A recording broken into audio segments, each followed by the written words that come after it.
조선 숙종 때의 일입니다. 점도 치고 운세도 보고 묘터도 잡아주는 떠돌이 탁발승이 있었습니다. 절은 있으되 머무르지 않고 집은 없어도 온 천하가 집이라 하며 떠돌아다니는 승려였지요. 대평아, 내 형님 왔다. 몇 년 만에 우남골에 들른 탁발승은 큰 소리로 외치며 마을어귀 대평신의 살인문을 열었습니다. 이 동네에 올 때마다 묵어가던 단골집이었지요. 대평씨와는 동갑내기 중마고우로 술잔을 기울이며 세상 돌아가는 이야기를 나누던 사이였습니다. 하지만 이번에는 뜻밖의 인사가 그를 맞았지요. 아이고, 도사님 오셨군요. 소복을 입은 대평씨의 아내가 부엌에서 나와 반갑게 맞았습니다. 어찌하여 소복을 입고 있는 게요? 어찌 된 일이오? 탁발승의 얼굴이 굳어졌습니다. 대평씨의 처는 한숨을 내쉬며 말했지요. 서방님이 2년 전에 이승을 하직하셨습니다. 그런 일이 있었단 말이오. 탁발승은 크게 놀랐지만 이내 고요한 표정을 지었습니다. 타고난 명이 짧은 사람인 줄 알고는 있었으나 일이 황망하게 가버릴 줄이야. 나무아미타불 관세음보살. 마치 일찍이 그의 운명을 알고 있었다는 듯 지그시 눈을 감았지요. 실은 전혀 예상치 못한 일이었지만 떠돌이 도사의 체면을 지키려 그런 척한 것입니다. 주막으로 가봐야겠소. 친구 잃은 마음이 착잡하니 내 막걸리라도 한 잔 마시며 널글 달래야겠소. 탁발승이 살인문을 나서려 하자 대평씨의 처가 그를 붙잡았습니다. 여기서 유하시며 우리 서방님 명복이나 빌어주시지요. 그녀의 목소리에는 어떤 간절함이 묻어 있었습니다. 탁발승은 마지못한 척 사랑방에 바랑을 들였지요. 먼저 천도제라도 지내야겠소. 탁발승은 빈소에서 목탁을 두드렸습니다. 소복 차림의 과부는 그 앞에서 두 손을 모아 기도를 드렸지요. 하지만 탁발승의 시선은 자꾸만 딴 데로 갔습니다. 과부가 절을 할 때마다 아래쪽으로 자꾸 눈이 갔지요. 이런 생각을 하면 안 되는데 자꾸 불경한 마음이 든단 말인가. 목탁을 두드리면서도 그의 하초가 뻐근해지는 것을 어쩔 수 없었습니다. 한편 과부도 마음이 편치 않았습니다. 비록 탁발승이지만 오랜만에 느끼는 남자의 기운에 가슴이 두근거렸지요. 이러면 안 되는데. 40을 간 넘긴 과부는 아직 탈상도 못한 터라 소복을 입고 있었지만 밤이면 자주 이불 속에서 남편과의 정을 나누던 시절을 떠올리곤 했답니다.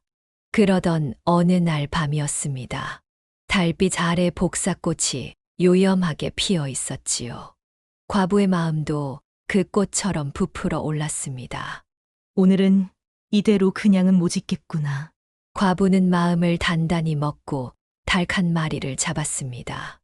곡주 1병을 곁들여 사랑방으로 들어갔지요. 이게 웬 상이오. 곡주는 또 뭐고. 여튼 잘 먹겠소.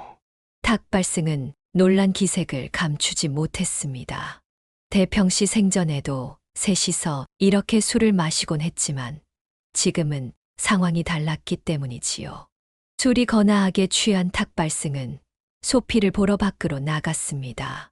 그런데 부엌에서 물소리가 들렸지요. 무심코 틈새를 들여다본 순간 두 눈이 커지고 말았지요. 과부가 푸짐한 모습을 드러내놓고 목욕을 하고 있었습니다. 달빛에 비친 하얀 살결이 탁발승의 눈을 멀게 했지요. 사랑방으로 돌아온 탁발승은 잠을 이룰 수가 없었습니다. 이리 뒤척 저리 뒤척 온몸이 불덩어리가 된 것만 같았지요. 아니 된다. 아니 되고 말고 제정신으로 할 수 있는 생각이 아니야. 하지만 과부의 육덕스러운 모습이 자꾸만 눈앞에 아른거렸습니다. 결국 탁발승은 벌떡 일어났지요. 에라 모르겠다. 들어가서 고함이라도 치면 바로 도망가 버리고 말지. 아니, 내가 떠돌이 탁발승인데 뭐가 두려울 게 있나. 주저, 이 동네에 다시는 발걸음하지 않으면 그만이지.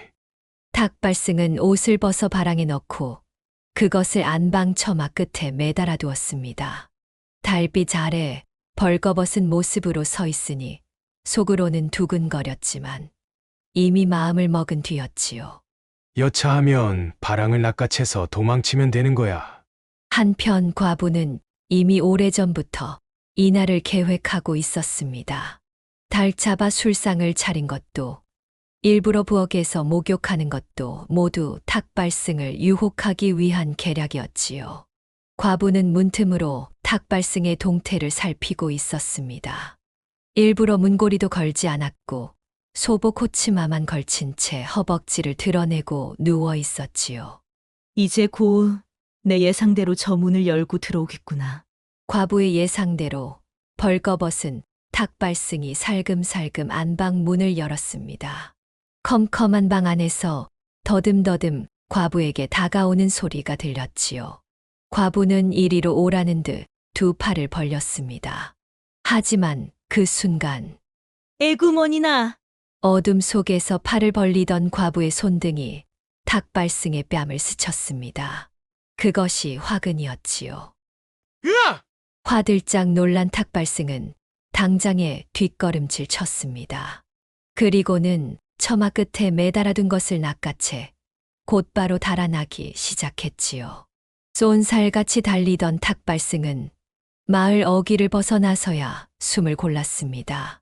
하마터면 큰일 날 뻔했구만. 이제 날이 밝아오고 있었습니다. 서둘러 옷을 갈아입어야겠다 싶어 한 손에 들고 온 바랑을 내려놓았는데 아이고, 이게 뭐란 말이냐? 그제서야 자세히 보니 그것은 처마 끝에 걸려있던 지프로 엮은 달동울이었습니다. 달빛에 비슷해 보여 잘못 낚아챈 것이지요. 아니, 도사님! 이 꼭두 새벽에 그게 무슨 꼴이시오? 논밭으로 일하러 가던 동네 사람들이 벌거벗은 채 달동우리로 겨우 아랫도리를 가린 탁발승을 보고 깜짝 놀랐습니다. 탁발승은 잠시 당황했지만 이내 점쟁이다운 배짱을 부렸습니다. 점괘를 봤더니 이렇게 하고 들판을 돌아야 올해 풍년이 온다네. 나무 아미타불. 도사님께서 이렇게까지 우리 마을을 위해 애쓰시는 줄은 몰랐어. 동네 사람들은 오히려 탁발승의 말에 감동했습니다. 아니, 이런 부끄러운 몸을 무릅쓰고 과연 대단하신 분이야. 탁발승은 속으로 웃음이 나왔지만 더욱 진지한 표정을 지었습니다. 그러니 어서들 가시오. 내가 홀로 있어야 점괘가 더욱 영험해질 수 있어. 사람들이 모두 사라지자 탁발승은 한숨을 내쉬었습니다. 그때 멀리서 누군가 달려오는 소리가 들렸지요. 도사님! 도사님! 대평씨의 과부였습니다. 그녀의 손에는 탁발승의 바랑이 들려 있었지요. 이거라도 가지고 가세요. 과부의 얼굴에는 살짝 미소가 어려 있었습니다. 탁발승은 얼굴이 벌개져서 바랑을 받아들었지요. 그 후로 탁발승은 다시는 우남골에 발길을 들이지 않았다고 합니다. 하지만 동네 사람들은 지금도 이런 말을 한다지요. 올해도 풍년이 들려면 도사님이 오셔야 할 텐데. 다음 이야기가 지금 시작됩니다. 구독과 좋아요는 큰 힘이 됩니다. 옛날 조선 영조 시대 한양 육조거리에는 과거를 치르러 온 선비들로 북적였답니다. 그 중에서도 무과 시험장은 특히나 긴장감이 감돌았지요. 어린 시절부터 활솜씨로 이름난 조익은 이날을 위해 10년을 준비했습니다. 가난한 집안 형편에도 불구하고 아버지는 어린 조익에게 좋은 활과 화살을 사주었지요. 아들아, 저기 소나무 꼭대기에 앉은 까마귀가 보이느냐? 네, 아버님. 저걸 맞춰보거라. 10살 조익은 서슴없이 활을 당겼고 까마귀는 푸드득 날아가 버렸답니다. 아버님, 까마귀가 도망가 버렸습니다. 아니다. 내 화살은 명중했단다. 과연 까마귀는 얼마 못 가 푹 떨어졌지요. 그때부터 조익의 명성이 퍼지기 시작했답니다. 저 아이는 10살에 날아가는 까마귀를 맞췄다지? 그것뿐이냐? 달리는 토끼도 백발백중이라는구먼. 15세 서당에 들어간 조익은 그곳에서 운명 같은 만남을 했습니다. 바로 박주현이었지요. 너는 활을 참 잘 쏘는구나. 자네는 글을 참 잘 짓는군. 둘은 금세 절친한 사이가 되었답니다. 공부를 마치면 함께 철렵을 가고 달 밝은 밤이면 수박서리도 다녔지요. 주연아, 저기 수박 한번 보거라. 달빛에 반짝이지 않느냐? 조심해라. 개가 매서운 집이다. 어느 날은 수박을 따다가 들키고 말았습니다. 주인 영감이 지게 방망이를 들고 쫓아오자 조익은 박주현을 업고 달렸지요. 이 도둑놈들 개섞어라! 둘은 숨을 헐떡이며 냇가에 도착했습니다. 달빛에 반짝이는 냇물을 보며 한참을 웃다가 결국 훔친 수박을 반으로 쪼개 나눠 먹었지요. 이가, 나는 자네 같은 친구가 있어. 참 좋다네. 주연, 나도 그렇다네. 그렇게 둘도 없는 벗이 된 조익과 박주현. 하지만 세월이 흘러 20살이 되자 두 사람의 길은 달라졌답니다. 이가, 나는 과거를 포기하고 집안일을 돕기로 했네. 왜 그러는가? 자네는 글재주가 뛰어난데. 큰형께서 병환이 위중하시다네. 아버님을 도와 가업을 이어가야 할 것 같아. 박주현은 밀양 양반가의 자제였고 그의 집안은 대대로 내려오는 재산이 제법 있었지요. 그에 비해 조익은 가난한 집안 출신. 무과 급제만이 출세의 길이었답니다. 주연아, 내 반드시 급제하여 너를 다시 찾아올 것이야. 그래, 그때까지 건강하게 지내거라. 이별 후 조익은 더욱 무예 수연에 매진했습니다. 낮에는 활 쏘기를, 밤에는 병서를 읽었지요. 그 와중에도 박주현의 소식이 간간히 들려왔습니다. 밀양박 참봉댁 자제가 장가들었다지? 들었네. 신부가 어찌나 아리따운지 꽃이 부끄러워할 정도라더군. 세월이 흘러 마침내 조익은 무과에 장원 급제했습니다. 시험장에서 그의 활솜씨는 여전히 빛났지요. 저기 저 사람이 조익이란 사람일세? 아니, 관역을 저렇게 연거푸 맞추다니. 급제 후 부산 수군절도사 휘하로 발령받은 조익. 부임길에 오르며 마음 한켠이 설렜습니다. 드디어 오랜 벗을 만날 수 있다는 생각에서였지요. 하지만 밀양 주막에서 들은 소식은 충격적이었습니다. 아이고, 이 술이 왜 이리 써지나? 주막에서 술잔을 기울이던 취객의 말이 조익의 귀에 들어왔습니다. 박참봉댁 자제가 그리 허망하게 가다니. 젊은 나이에 병이 들어 한 달도 못 버텼다지? 그래, 새 부인을 얻은 지 1년도 안 됐는데. 조익은 가슴이 철렁 내려앉았습니다. 주막 주인을 불러 자초지종을 물었지요. 아, 박주현 나리 말씀이십니까? 한 달 전에 급체했다 하더군요. 새 부인이 정성껏 간호했다지만 안타깝게도 그만. 알고 보니 박주현은 첫 부인과 사별하고 얼마 전 재혼했답니다. 새 부인은 이제 막 20살이 넘은 아리따운 교수였지요. 워낙 어린 세대기라 시댁살이도 서툴었을 텐데 이제 과부가 되었으니. 이야기를 듣던 조익은 잠을 이루지 못했습니다. 아침 일찍 박주현의 집을 찾아가기로 마음먹었지요. 그런데 밤이 깊어갈수록 주막에는 수상한 기운이 감돌았습니다. 취객들 사이에서 은밀한 소문이 오갔답니다. 그 땡출한 놈 말이야. 쉿, 그 이야기는 하지 마시게. 하긴 그래. 담장 높은 집안 사정을 누가 알겠나. 조익은 귀가 솔깃했지만 취객들은 더 이상의 이야기를 하지 않았습니다. 다만 땡추라는 이름과 담장 높은 집이라는 말이 자꾸 뇌리에 맴돌았지요. 이튿날 아침 조익은 친구의 집을 찾아갔습니다.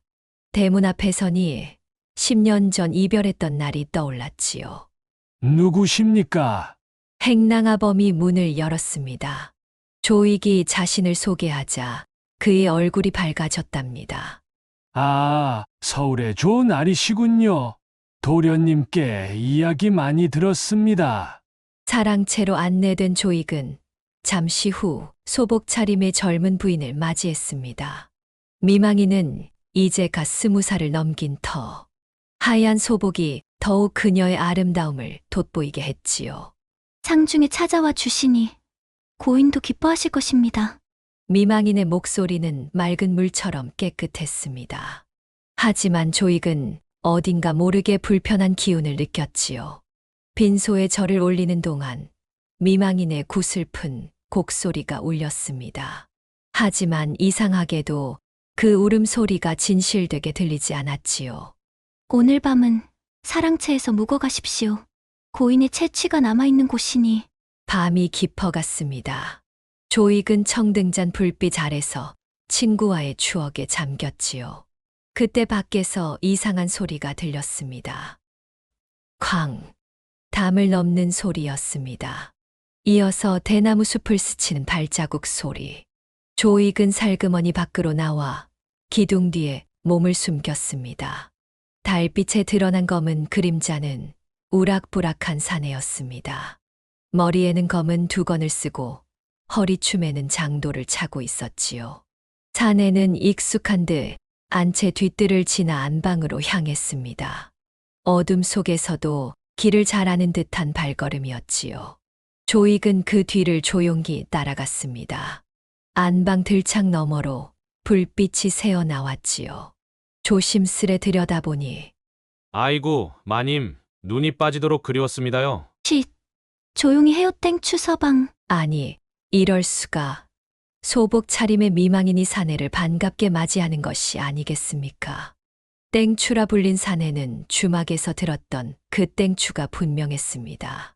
근처에서 소문난 악당으로 도둑질과 패싸움으로 이름을 날린 자였지요. 마님, 오늘은 더욱 곱구려. 소복이 달빛에 비치니 선녀가 따로 없소이다. 아이 참, 또 그런 말씀을. 미망이는 수줍은 듯 웃으면서도 땡추의 품에 안기는 것을 마다하지 않았습니다. 자, 서방님. 오늘은 맛있는 안주를 준비했어요.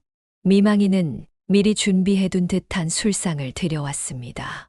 기름기 도는 고기며 산의 진미가 가득했지요.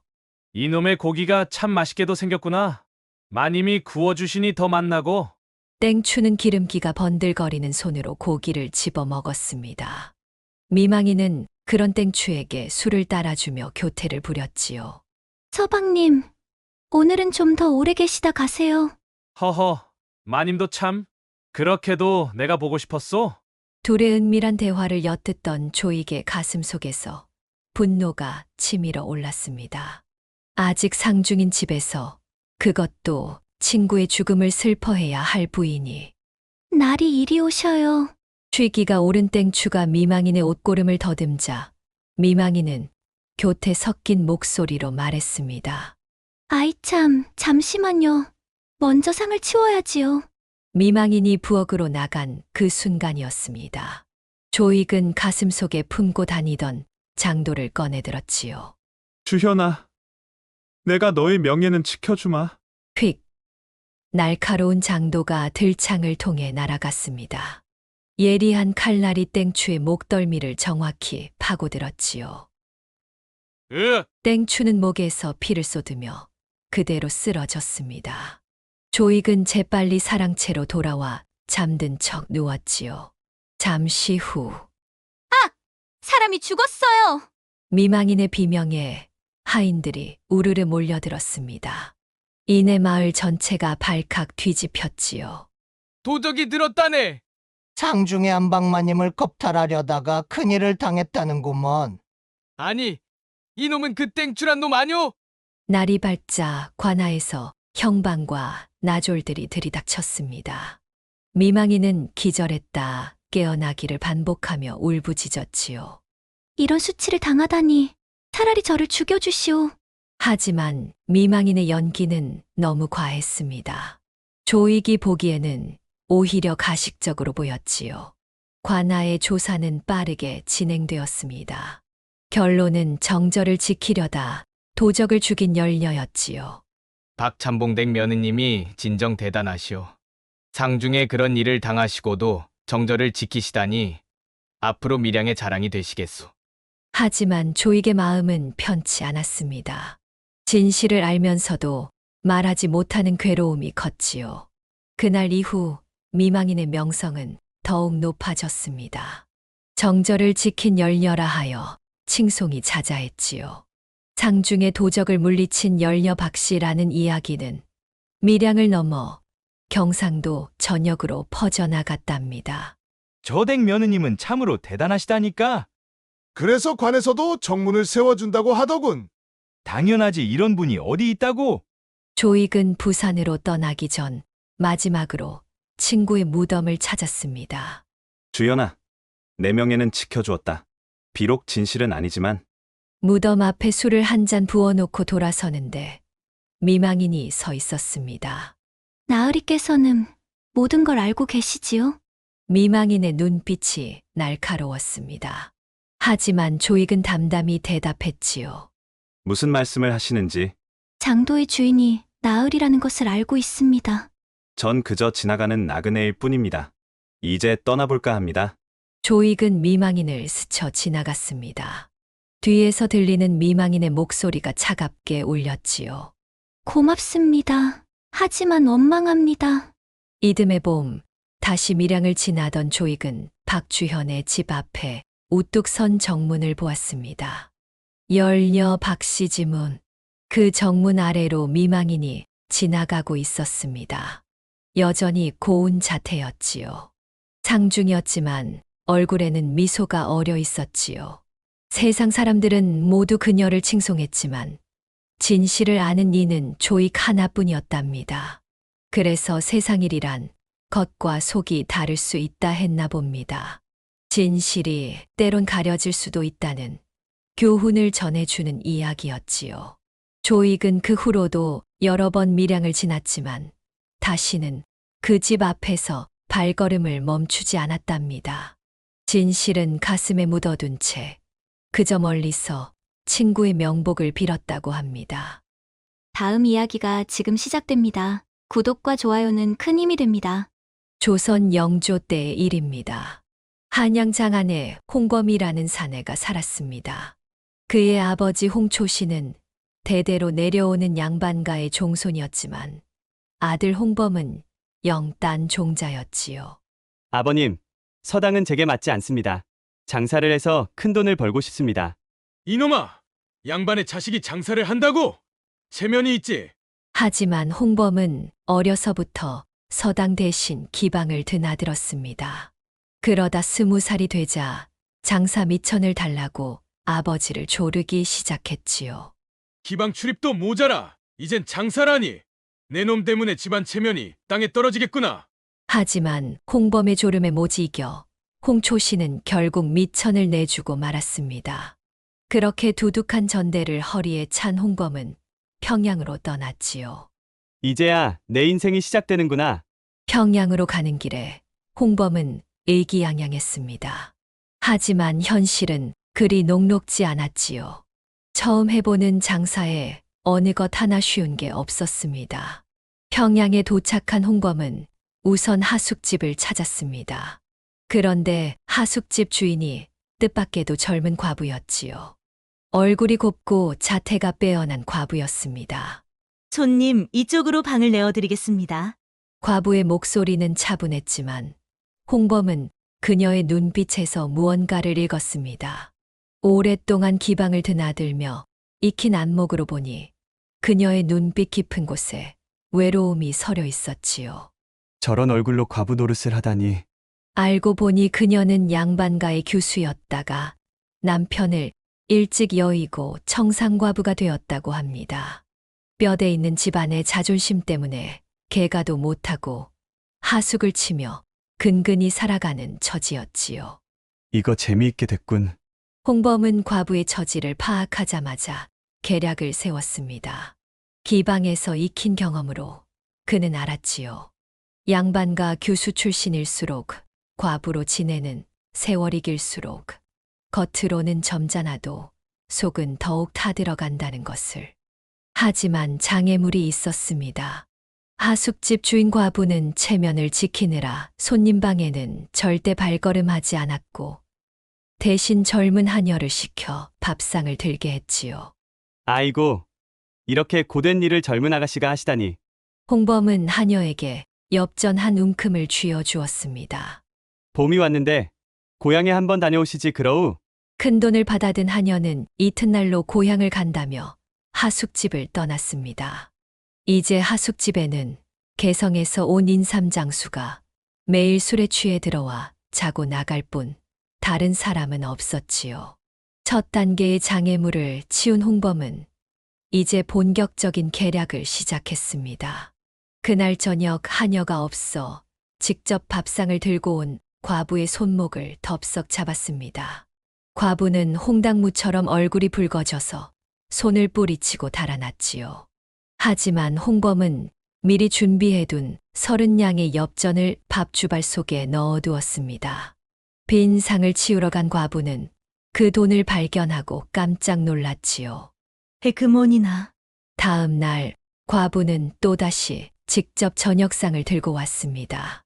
이번에는 손목을 잡혀도 얼굴만 붉힐 뿐 손을 빼지는 않았지요. 매일 저녁 30냥씩. 과부의 궁색했던 살림은 점점 나아졌고 그녀의 얼굴에는 조금씩 화색이 돌기 시작했습니다. 하지만 홍범은 여기서 멈추지 않았습니다. 어느 날 아침 그는 갑자기 짐을 싸더니 작별을 고했지요.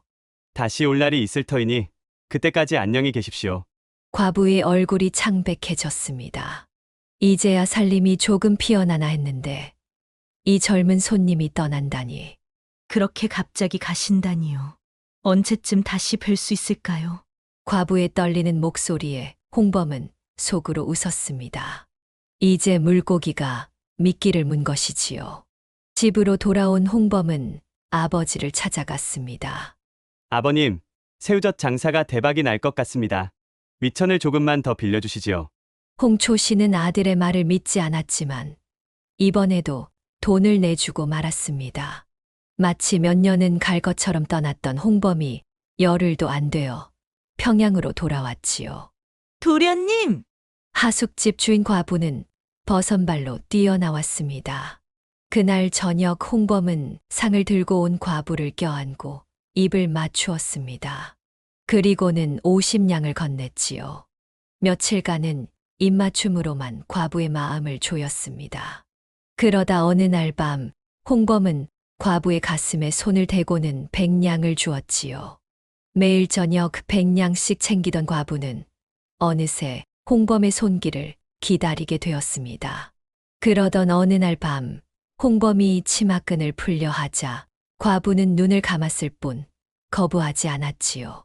과부의 몸은 이미 불덩이가 되어 있었습니다. 홍범은 기방에 서 익힌 능란한 솜씨로 그녀의 고쟁이를 벗겼습니다.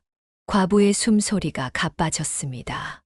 막 거사를 치르려던 순간 홍범은 바로 직전에 하던 걸 멈추었습니다.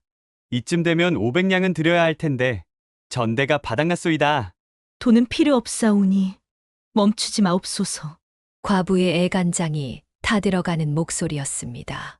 그날 밤 과부는 3번이나 까무러칠 정도로 거사를 치렀지요. 다음 날 밤 과부는 더욱 달아올라 홍범의 방으로 들어갔습니다. 하지만 홍범은 옷을 입은 채 시름 가득한 얼굴로 앉아 있었지요. 도련님, 무슨 일이라도 있으신지요? 문전옥답을 팔아서 평양에 장사하러 왔는데 장사 미천이 하나도 남지 않았구려. 홍범의 말이 채 끝나기도 전에 과부는 호롱불을 끄고 그의 품에 안겼습니다. 그동안 제게 주신 돈 모두 돌려드릴 테니 그런 걱정일랑 마셔요. 더 필요한 게 있으면 말씀만 하셔요.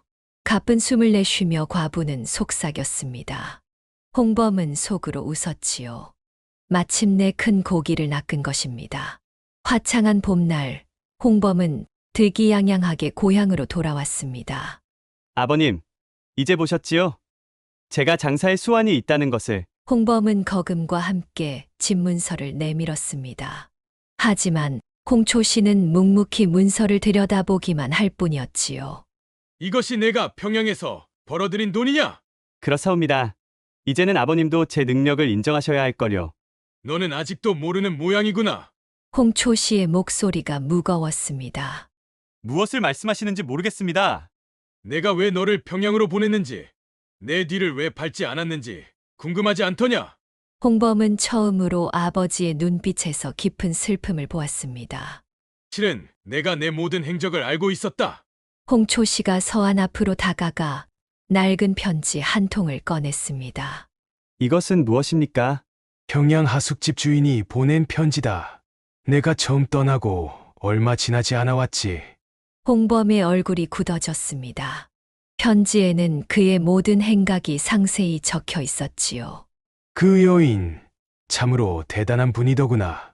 내 모든 계략을 알면서도 일부러 그대로 따라준 것이야. 그게 도대체 무슨 말씀이시옵니까? 소자는 이해를 잘 못하겠습니다. 너는 그저 그분의 외로움을 달래주는 한낱 젊은 손님에 불과했다. 그분은 이미 오래전부터 평양 최고의 기류를 몰래 주무르고 계시는 분이었지. 홍범의 입이 떡 벌어졌습니다. 자신이 농락했다고 생각했던 상대가 오히려 자신을 가지고 놀았다는 사실에 현기증이 났지요. 하지만 그런 분이 왜 저를... 너 같은 젊은이가 얼마나 더 많은 여인들을 농락할지 걱정되어 나에게 편지를 보내신 것이지. 내가 주색 잡기에 빠져 인생을 망치지 않기를 바라는 마음에서 말이다. 홍초 씨는 한숨을 내쉬었습니다. 그래서 난 너를 두 번째로 평양에 보냈다. 내가 스스로 깨닫기를 바라면서. 그렇다면 제가 가져온 이 돈과 문서는 무엇이란 말입니까? 그분이 일부러 내게 준 것이겠지. 내가 얼마나 허황된 욕심에 빠져 있는지 보여주기 위해서. 홍범은 그제야 자신이 얼마나 어리석었는지 깨달았습니다. 자신이 수완 좋은 장사꾼이라 자부했지만 실은 한낱 풋내기에 불과했던 것이지요. 아버님 전... 갑자기 하인이 달려들어왔습니다. 나리! 평양에서 큰 행상들이 찾아왔습니다. 마당에는 10여 명의 상인들이 서 있었습니다. 모두 평양에서 내로라 하는 거상들이었지요. 홍초씨 나리, 이제야 찾아뵙게 되었습니다. 상인들은 공손히 절을 올렸습니다. 이 집 도련님과 특별한 인연이 있다고 하시는 우리 대행수님께서 부탁하셨습니다. 이 젊은 도련님을 진정한 상인으로 키워달라고 특별히 부탁하시더군요. 홍범은 그 자리에 주저앉고 말았습니다. 자신이 농락했다고 생각한 그 과부가 알고 보니 평양 상권을 쥐고 있는 대행수였다는 사실에 충격을 받은 것입니다. 우리 대행수님 말씀이 이 젊은이가 장사꾼의 제목은 있는데 마음가짐이 잘못되었다 하시며 그래서 저희에게 맡기시면 직접 장사의 길을 가르쳐주겠다 하셨습니다. 상인들의 말에 홍초 씨의 표정이 달라졌습니다. 그렇게까지 마음을 써주시다니. 이 젊은이가 단순히 여인을 농락하는 것으로 재미를 보는 게 아니라 진정한 장사꾼이 되기를 바라신다 하셨습니다. 홍범은 고개를 들 수 없었습니다. 자신이 얼마나 경솔했는지, 얼마나 어리석었는지를 뼈저리게 깨달은 것이지요. 대행수님께서 마지막으로 하신 말씀을 전해드리겠습니다. 진정한 장사는 사람의 마음을 속이는 게 아니라 서로의 마음을 이해하는 것이라 하셨습니다. 도련님의 수완이면 충분히 큰 상인이 될 수 있다고 또 하신 말씀이 있습니다. 상인이 잠시 말을 멈추었다가 이어갔습니다. 앞으로는 여인의 몸이 아닌 돈의 맛을 보게 하라 하셨습니다. 장사의 재미를 알게 되면 여인을 농락할 시간도 없을 거라고. 홍범은 마당에 엎드려 절을 올렸습니다. 아버님, 이제야 제가 얼마나 경솔했는지 깨달았습니다. 저를 평양으로 보내주십시오. 이번에야말로 진정한 장사의 길을 배우고 오겠습니다. 그날 이후 홍범은 정말로 달라졌다고 합니다.